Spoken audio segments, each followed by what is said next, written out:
남회사는 기업을 상대로 코칭하고 있는 온라인 사업 컨설턴트이다. 현재는 남회사 리뷰라는 유튜브 채널도 운영하고 있는데 최근 이슈가 있었던 성공파리 논리에 대해 비판하는 컨텐츠를 다루고 있다. 남회사는 어렸을 때 IQ 정밀 검사에서 137이 나왔고 스스로 머리가 좋다는 자만심에 빠져 중고등학생 때부터 공부를 게을리하고 멀리했다고 한다. 학창시절 노래하자는 친구의 권유에 따라 통기타 노래 동아리를 들어갔고 차후 밴드부에서 드럼과 노래를 담당했다고 한다. 남회사는 대학교 1학년 때 친구들과 놀러 다니느라 학교를 잘 나가지 않았고 학사 경고를 2번이나 맞았다고 한다.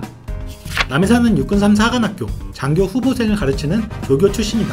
훈련병 시절에 3사관학교 면접관이 남회사를 좋게 보고 그 자리에서 조교로 선발했다고 한다. 후임들에게 가장 따뜻한 선임이라고 평가받으며 고충 3단병까지 담당했다고 한다. 남회사는 군대에서 정신 차리고 복학한 후 꾸준히 대학교 장학금을 놓치지 않았다고 한다. 특히 중국어 시험은 늘 1등이어서 중국 교환학생 학비, 기숙사비를 전액 면제받았다고 한다. 당시 성적이 1등인 학생은 가고 싶은 중국 도시를 선택할 수 있었는데 모두가 꺼려하는 촌동네 시골을 골랐다고 한다.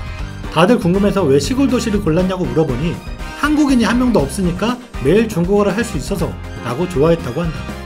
남회사는 중국 해외 영업과 온라인 판매로 사회생활을 시작했다고 한다.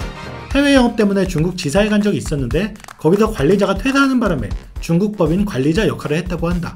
중국어로 되어 있는 중국 노동법과 회계법을 공부하느라 엄청난 스트레스를 받았다고 한다.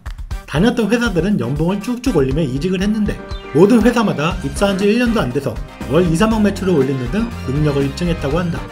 중국에서 한국 화장품이 불티나게 팔리는 것을 보고 한국에 돌아와 화장품 회사로 이직했다고 한다. 중국 화장품 시장을 공부하고 한국 화장품 회사들의 연락을 돌려 중국 화장품 시장을 설명하고 제품을 저렴한 가격에 공급받을 수 있었다.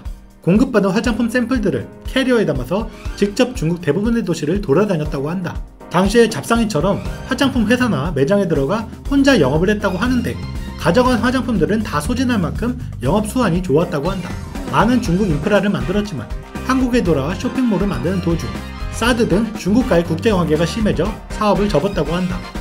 국내 온라인 유통으로 방향을 틀어서 사업을 하고 있는 도중에 혈압이 꾸준히 높은 것을 체크하지 못했고 쓰러져 응급실에 실려왔다고 한다. 검사해보니 신장이 망가져 1년간 투석을 받고 아버지께 신장을 이식받았다고 한다. 10년여간 온라인 유통인으로 경력을 쌓았는데 키워드로 아무 상품 꾸준히 등록하는 유튜브를 보고 충격을 받았다고 한다. 처음에는 신기해하기도 했지만 역시나 그걸 사업보다는 강의파리로 이용하는 사람이 많은 걸 보고 유튜브에 바른 온라인 유통 컨텐츠를 올리기 시작했다고 한다. 남회사는 여러 번 예측을 적중시킨 적이 있다. 모두가 무자본 위탁 판매를 말할 때 혼자 브랜드를 강조했고 결국 쿠팡 로켓 배송이나 실커머스의 습격 등 사건을 거치며 자기만의 차별화된 상품으로 가는 게 맞다는 사람들이 많아지게 되었다.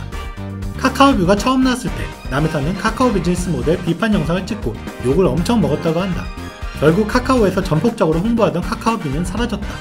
해외 구매 대행의 위기는 개개인 간의 경쟁이 아니라 기업이라고 예측한 후에 알리테무의 공습이 시작되었다. 지난 알리테무 영상에서 중국 정부가 지원할 거라고 예상했는데 저번 달 5월부터 중국 정부의 지원 기사가 나오기도 하였다. 2022년 유튜브 커머스의 시대가 온다고 영상을 찍은 적이 있는데 현재 유튜브 곳곳에 판매 루트가 들어와 있다. 해당 영상에서 남회사는 네이버 쇼핑보다 유튜브 커머스의 비중이 커질 거라고 예상한 바 있다. 유튜브 강의하는 사람들에 대해 설득력이 부족하다고 영상을 올렸고 처음에는 악플을 많이 받았다고 한다. 해당 영상의 좋아요 비율이 처음에는 60-70%였으나 성공파리 사건들이 잇따라 터지면서 현재 조회수 17만에 좋아요 비율 97.3%대로 올랐다고 한다.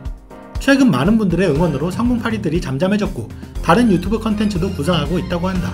하지만 다시 사기꾼들이 득세하게 되면 언제라도 비판 컨텐츠로 돌아올 준비가 됐다고 한다.